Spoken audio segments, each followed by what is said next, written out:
welcome to another episode of The Road to Formula 1. Today we're racing at Watkins Glen, and what a race it is! This track has got some fantastically fast corners, giving us a real opportunity to battle it out side by side in the speedy, bendy bits. This race is one of my best ones yet this season, and we got some amazing battling done in a respectful manner, of course, with a spectacular good result at the end of the race. Don't forget to subscribe if you don't want to miss a single race. And before we begin, a big and special thanks to my big and beautiful boys, Arthur Cabral, Alex Fleming, and JP Kelly, and all the other channel members as well, of course. Now, let's get into the race. The air temp is 23 Celsius. Alright, so here we are at Watkins Glen. Floor it.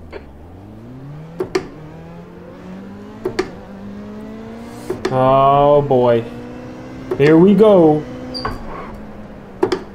Car left. Okay. Clear left. Almost spun out already, but we're alive. That's what this first lap is all about, every time. Not spinning it and keeping it alive. Let's do it, baby. I've had some good runs on this track while practicing. I'm just gonna take a little bit more That's okay. We're still in good shape here. distance here because I don't like it when I'm too close, especially when I still have to learn how to race against these guys in particular. Oh god, oh god. Give him a little bit of space there, because it's not gonna help anyone if we both crash out, especially not myself. Alright, we just gotta keep it tight, tasty, and looking sharp.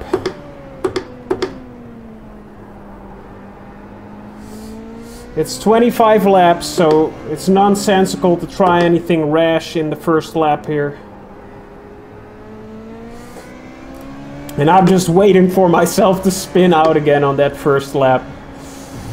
Last week, I missed last week because it didn't go well at all, and I was just very, very fed up with these cars. It's so hard to drive them sometimes, and E7. I don't even know anymore which track it was last week, but I just couldn't do it. But here we are at Watkins Glen, a track I dearly love, especially the new version of it since 2021. They made it very, very great, and I like it. New visuals, new curbings.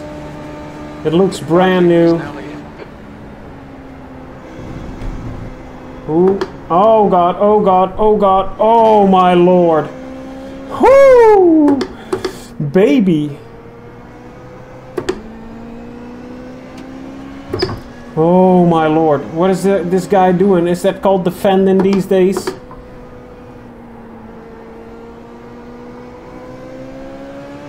Oh geez Louise, there's some guys spinning out here all over the place. Left side. Still there. Clear left.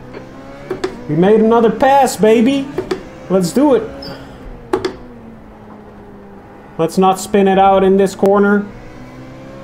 Oh man, what an exhilarating race already. We still have 23 laps to go, but it's looking pretty good. The leader has just done a 13.9. I love it when I have a smile like this on my face. That means the race is going pretty well.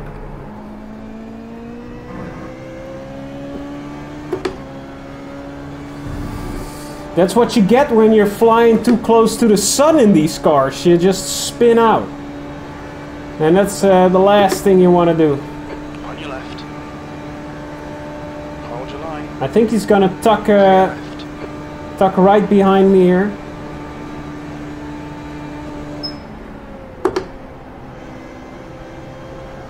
Alright Q, don't let this guy distract you. But that's alright.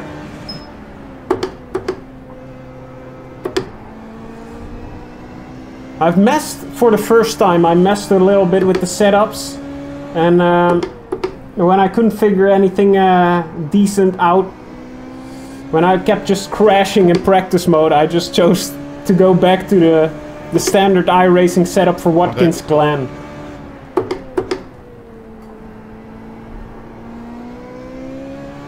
Because I tried some lower downforce settings to get some more speed on the straight there, but in the faster corners I just flown off the track. I was flying off the track, that's what I want to say.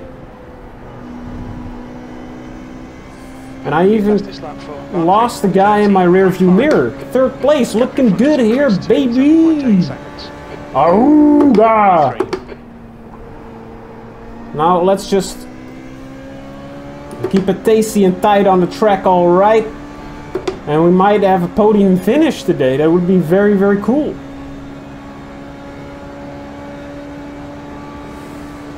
Now let's use some DRS for once. Peel off that visor. It's dirty. Dirty as heck.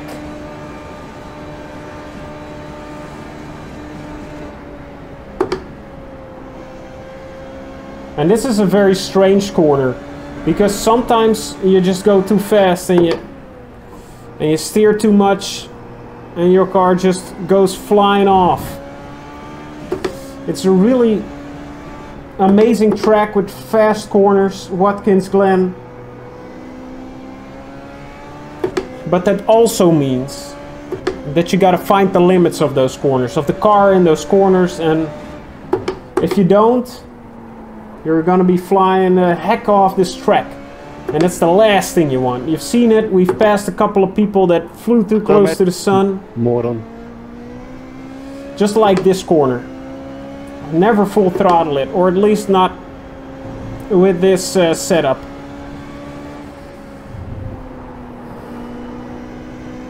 Oh baby. Oh jeez. We're already 3.3 seconds ahead of the next guy that's behind us. It's looking promising.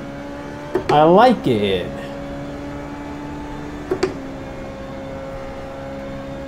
And we only have 20 laps to go, baby.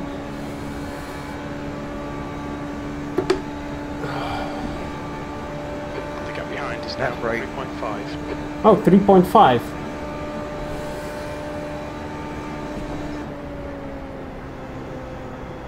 Keep a little throttle going there, not too much, or we're gonna spin out. Now that we're not battling, we don't have to lose any time defending or attacking, and that's great. It was an interesting video I saw a couple of days ago.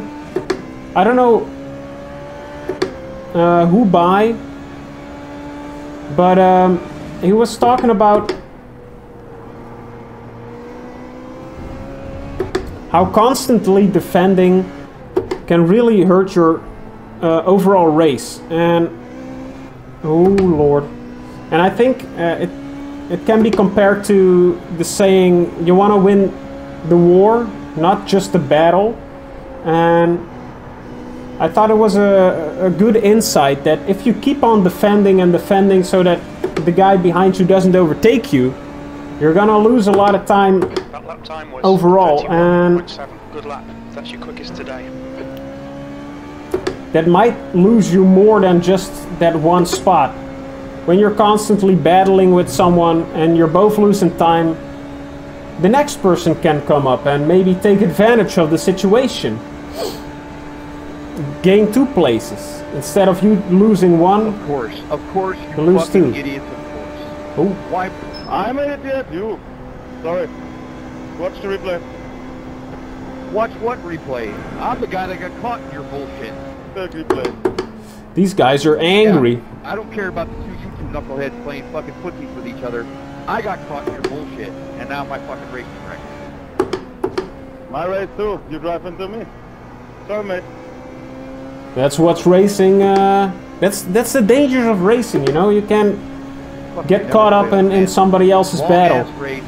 Just can't leave fucking room and pass where it makes sense. We gotta play dumb shit. And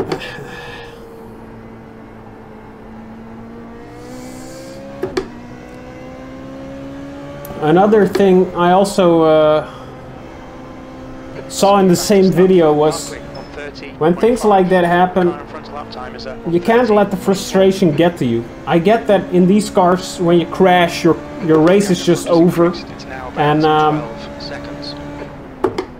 you can go play and do something else. But when you got more of a production car with a stronger body, and you spin out, or you get spun out by somebody, or you get a little bumpy, it's best to just let that frustration slip off of you, like water off a duck's back, and get on with the race. Just try to reset. See how what the best result is you can get.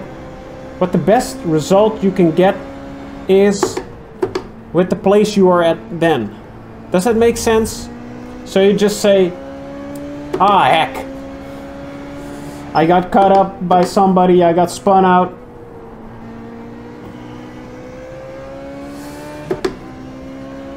But let's see how far we can take it from here, you know? And I think things like that, they count for life as well. Sometimes you get caught up bad and you have a real bad deal. But you gotta play with the cards you're dealt with.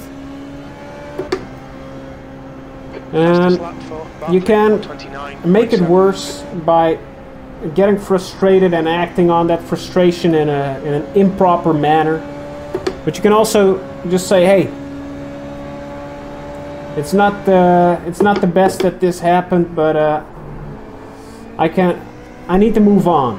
I need to make the best of the situation now that the situation has arisen. And that's some sim racing wisdom for you. I don't know. It was just a good video to watch. I think it was from Racing Beyond Matters, Matters Beyond Racing, something like that. It sounded like he was Eastern European, and he had this amazing cockpit.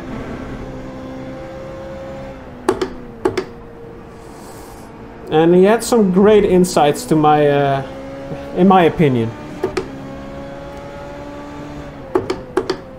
If I can find the video, I'll link it in the description down below. It was it got me thinking, and it made a lot of sense to me.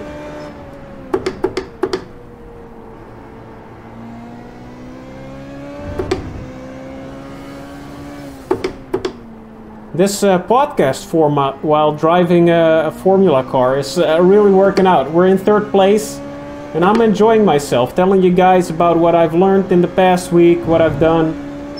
Let me know if you enjoy it as well. I'm in a good mood, and that's when that's also one of the troubles I have with this series. Sometimes it's real busy at work, and I just cannot get in cannot take some time to practice, or I don't feel up to it. And because these cars are pretty hard to drive, it's sometimes not on my priority list to do this race. It was last week. I couldn't be bothered to do it because I was too tired, and I couldn't get decent laps in, and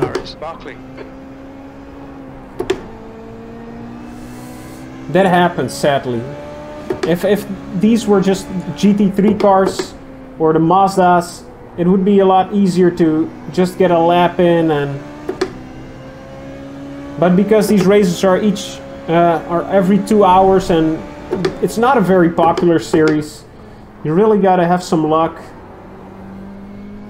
Oh, and you have to shift down when you need to shift down. But I would like to do this series every week, but sometimes I just don't feel up to it. I'm not in the right mind state and state of mind, and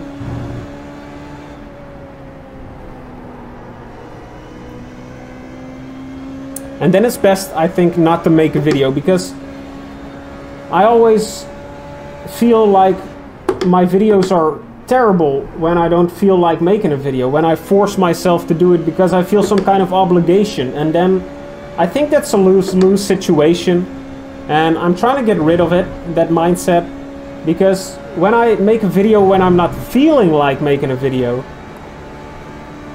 it's gonna be a worse video, and you're not gonna have as much fun watching it. I'm not gonna have a lot of fun making it, and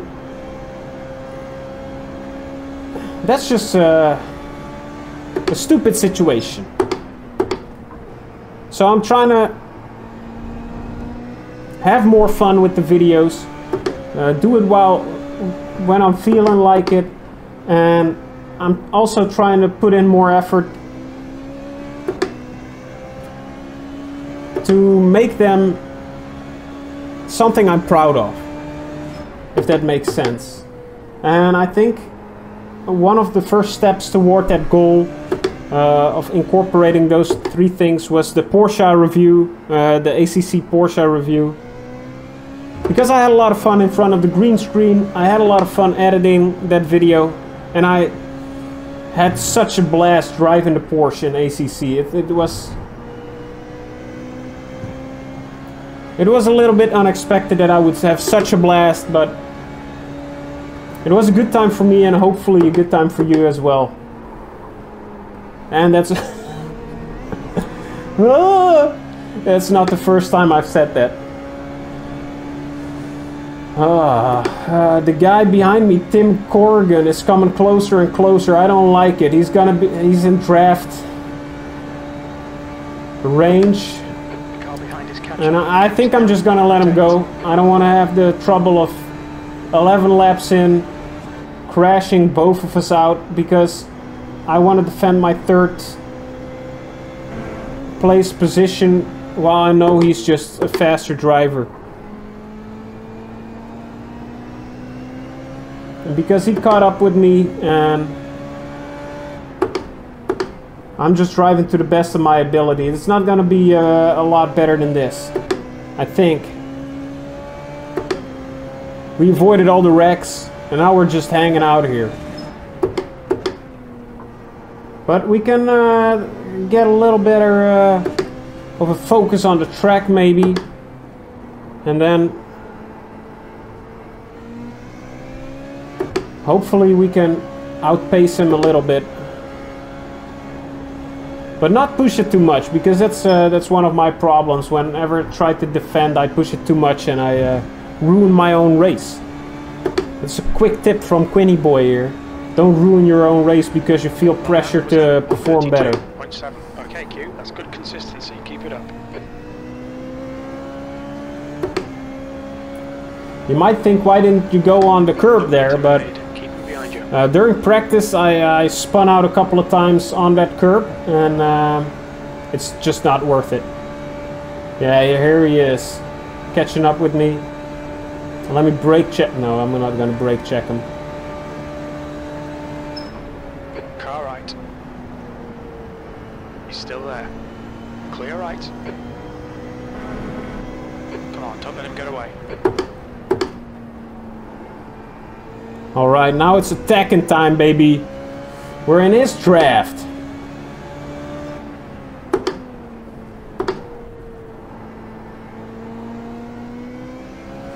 It's like World War II, the amount of draft going on here.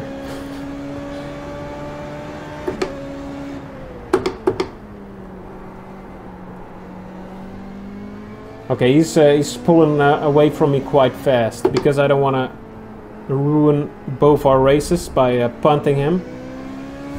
The gap in front is increased. I'm always terribly scared when I'm close to someone in these cars, because they don't have brake lights, and oh lord.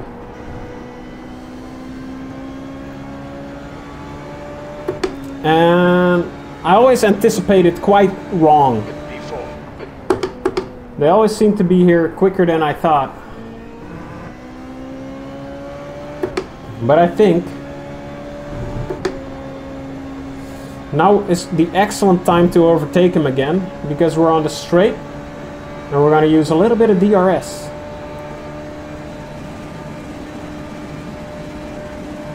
Come on, pull closer to him. My engine cannot take it anymore.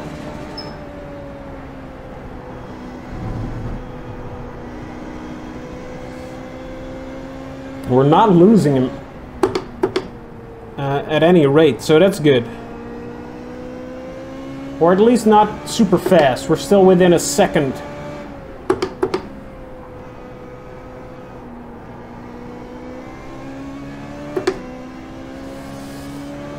I hope it stays like that.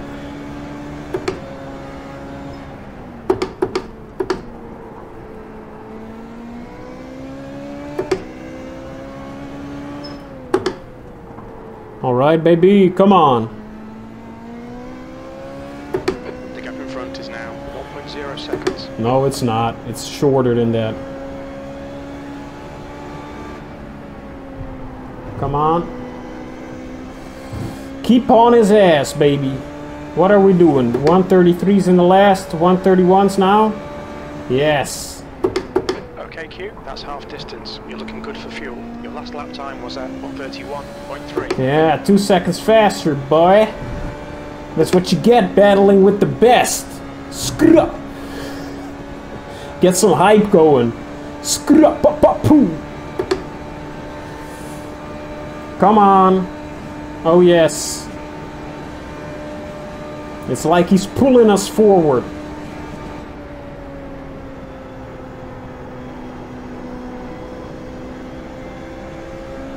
He's not getting rid of us at all. No, baby boy. Papa's here to play.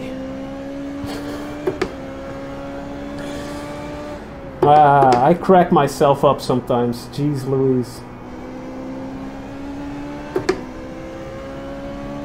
Another thing I wanted to talk about is the series I've been watching the past week, and I've been really enamored by it. I've been really drawn into the suspense and mystery of it, and it's Broadchurch with David Tennant and Olivia Colman in the leading roles. The first season really reminded me of Twin Peaks, like this small town, everybody knows each other, everyone's connected, and a kid dies, and all of a sudden everybody's a suspect, and That lap was at 131.1. the police is of course investigating what the heck happened, and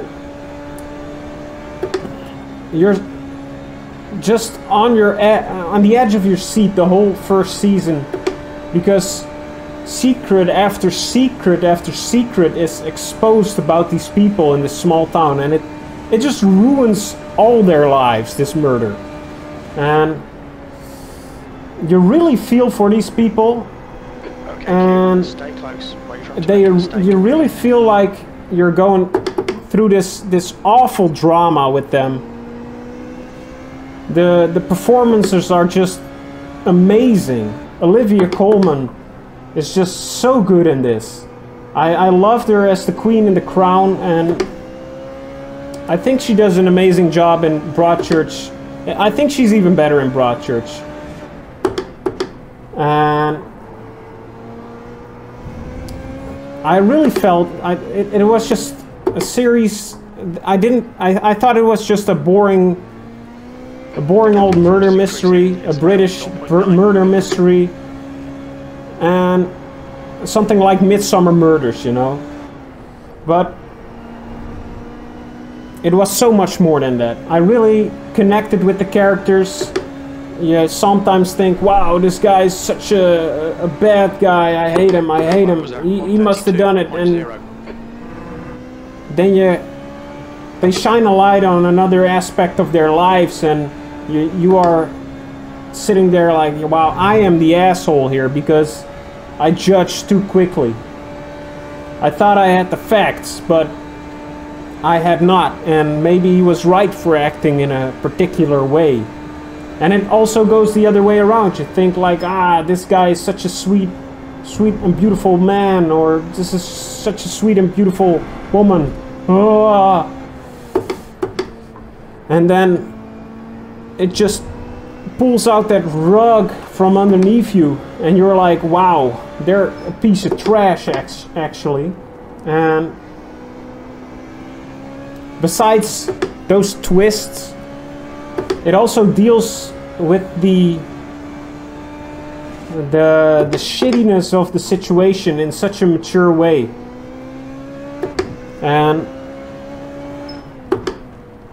yeah, I think it's just such a great series to showcase what just one murder can do with a whole community.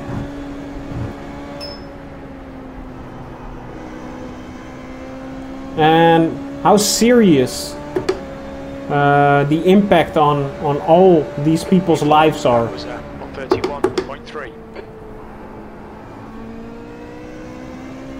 And when I was watching, I'm partly through, I think I'm halfway through season 2, and I was thinking about it as well, like, it's so well done to see that the choices of one person do not only affect that person, and they have this whole ripple effect on a community. And I think that's true for real life as well. Your actions have consequences for more people than just yourself in most cases. And I'm not even talking about the murderer having an impact on his family, or on the community, but more like the little lies that one person tells have such an effect on the whole community without them knowing beforehand that something what feels like a little lie can just ripple out and become Your lap time was at 131. a very, very serious and bad business. And I think that's, I don't know if it's me getting older, wiser of course, or it's just this, or maybe it's just the writing and it's just everything about Broadchurch that gives me that insight. Oh Lord, we had some little oversteer there. On this car. Yeah, we're gaining on him, and then we're losing him a little bit.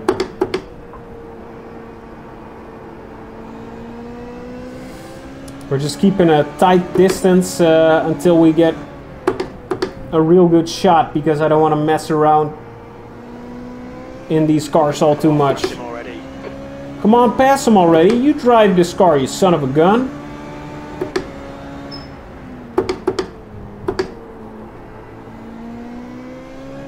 I'm trying to pass this guy, but I'm trying to do it safely and respectfully, like I treat my women. With the utmost care and respect, gosh darn it.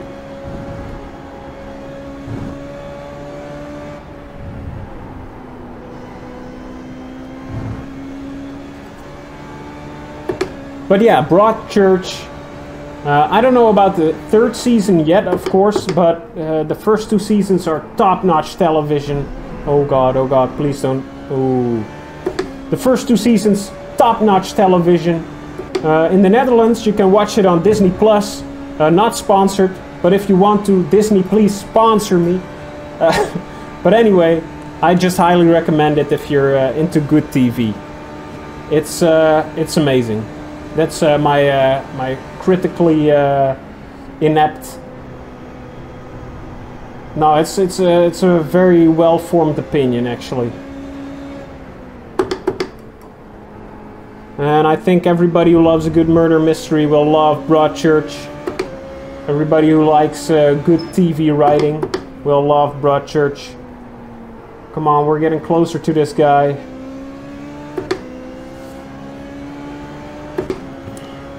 It makes it a good race, being this close to this guy constantly.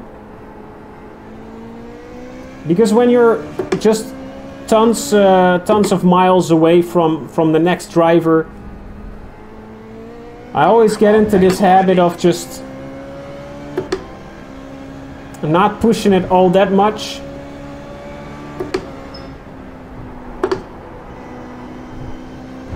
But now that I'm so close, I can feel victory. I just want to get him. That lap time was 1:32.0. I think we're going to use some DRS, our secret weapon right here. Oh yes, we're gaining on him. We're gaining on him quick. We're going to do it right now. Let's go.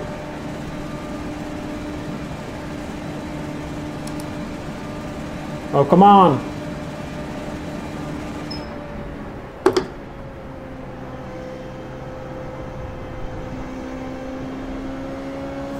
Can we get alongside him? Clear left. I don't know where he is. Oh, there he is. There is he.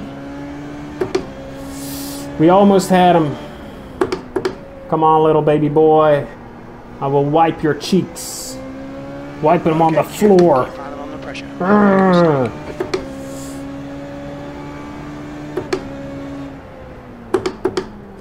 Yeah, that's a good saying of my crew chief there, because I'm constantly on his ass. He's trying to go faster and faster, of course, and hopefully we can lure him into making a mistake.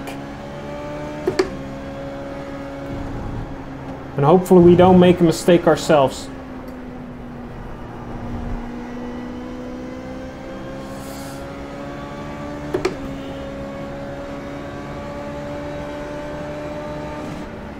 Sector 2 is 1.7 seconds off the pace.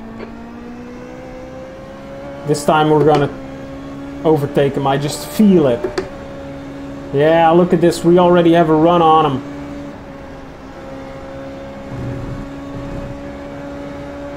Car left. Clear left. Left side. Oh, Clear left. he's just letting us go. Nice move, mate. There we go, baby. Third place. Auga! Maybe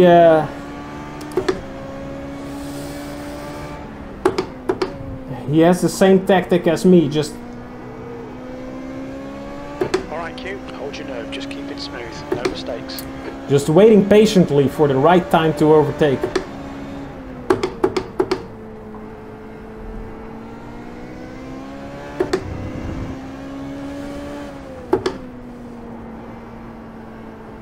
And now we just need to not make any mistakes for another 4 laps. I think I can do that. Come on, baby.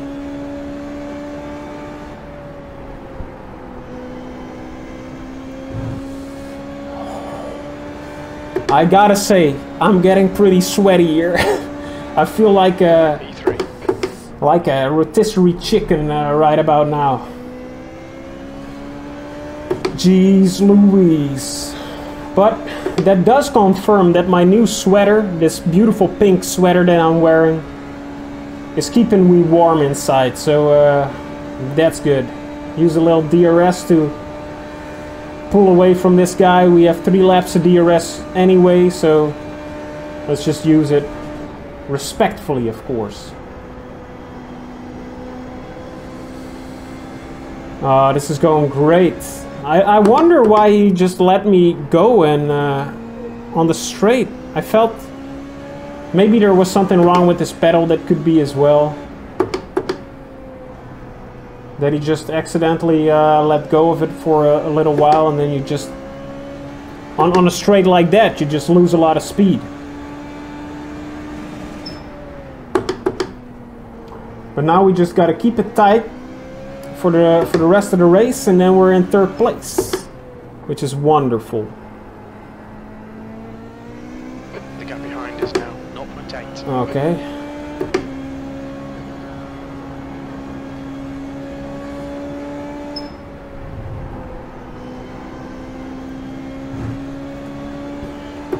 This feels good, baby. This feels good. 130, nice. You've just done a 131. What's your fastest lap in this race? Yes, I know. It felt great as well. I like it, I like it. That's what you get when you save your DRS till the end, boys. Oh, I love this. I feel like an elite pro driver right about now. Heck yeah.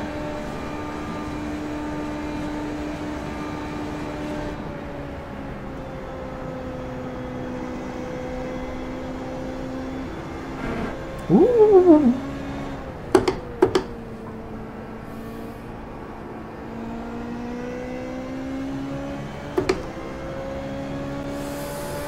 Not booking it hardcore style right now because I don't want to mess up.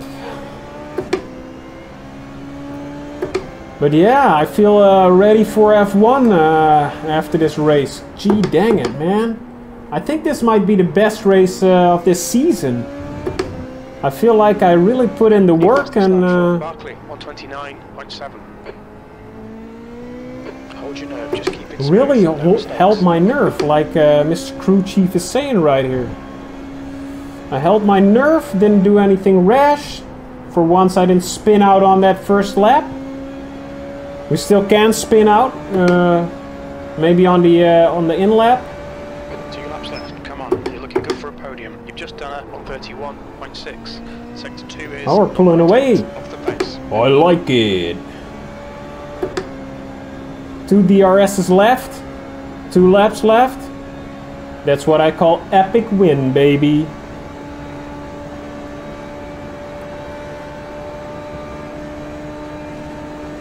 We're really at the ceiling of our rev range here, so They got behind. we just got to ride it out.